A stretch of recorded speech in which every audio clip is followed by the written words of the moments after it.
রাধে রাধে সবাইকে। তো সকাল সকাল উঠে যাচ্ছি মায়াপুর। আর মায়াপুর কি করে যাবেন, কিভাবে যাবেন, আজকে দেব আমি পুরো ডিটেলস ভিডিও। তো আমি যাচ্ছি মেমারির থেকে। মেমারিতে আমরা সকালবেলায় উঠেই বেরিয়ে পড়েছি।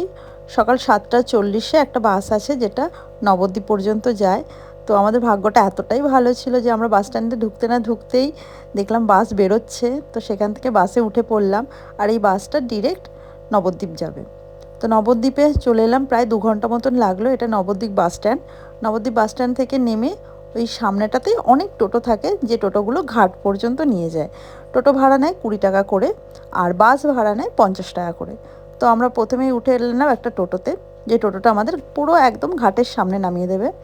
আর ঘাট থেকে নেমেই সোজা হেঁটে গেলে লঞ্চ ঘাট, যেখান থেকে টিকিট মাথা পিছু 10 টাকা করে নেয়।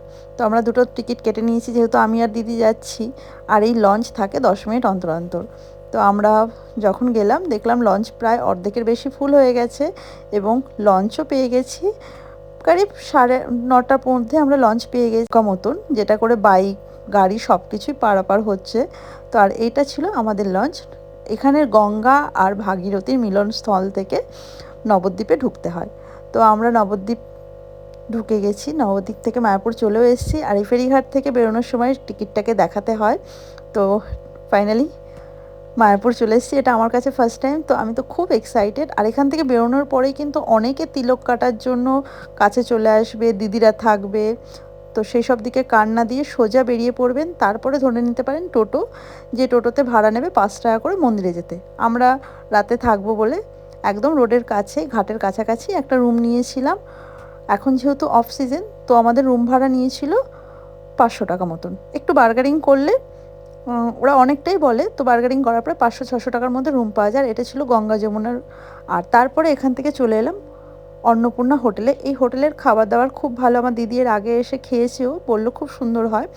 3টে রুটি এবং ঘুগনি দিয়ে 1 প্লেটের দাম পড়ে 20 টাকা।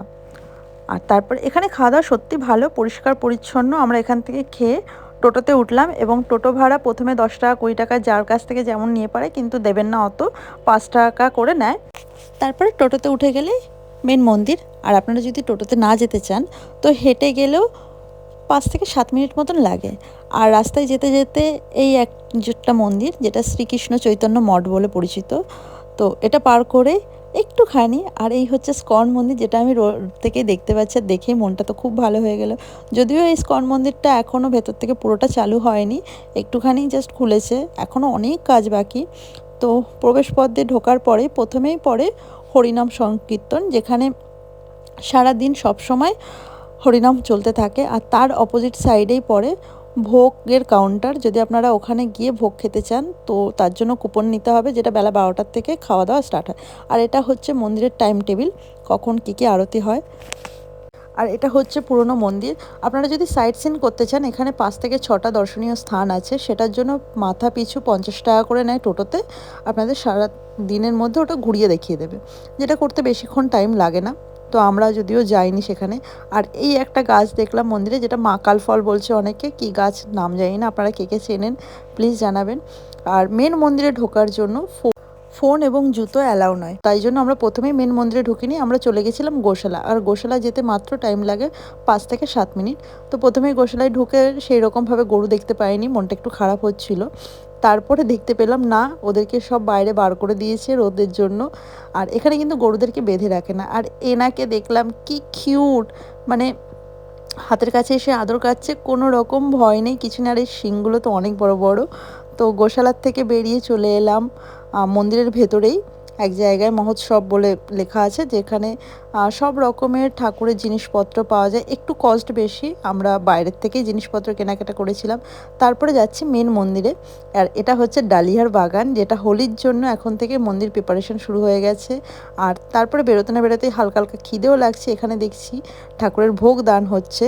তো তার পাশে ছিল একটা দান শিবির। তো ভাবলাম ভোগ যখন নিচ্ছি কিছু একটু দান করে নিই। আপনারাও যদি আসেন, যদি ফ্রিতে কোথাও কিছু খান, একটু কিছু দান করবেন, যেটা মন্দিরেরই কাজে লাগবে। আর মন্দিরের তো এখানে ওখানে সবাই নাম সংকীর্তন করছে। তো তারপরে মেন মন্দিরে ঢুকলাম। মেন মন্দির থেকে বেরোতে না বেরোতেই দেখছি চারিদিকটা কি সুন্দর আলোয় সজ্জিত হয়ে গেছে। সত্যি খুব ভালো লাগছে। আর আমি বলবো গেলে সন্ধ্যা আরতিটা অবশ্যই দেখবেন। তো কেমন লাগলো জানাবেন। সবাই ভালো থাকবেন। টাটা।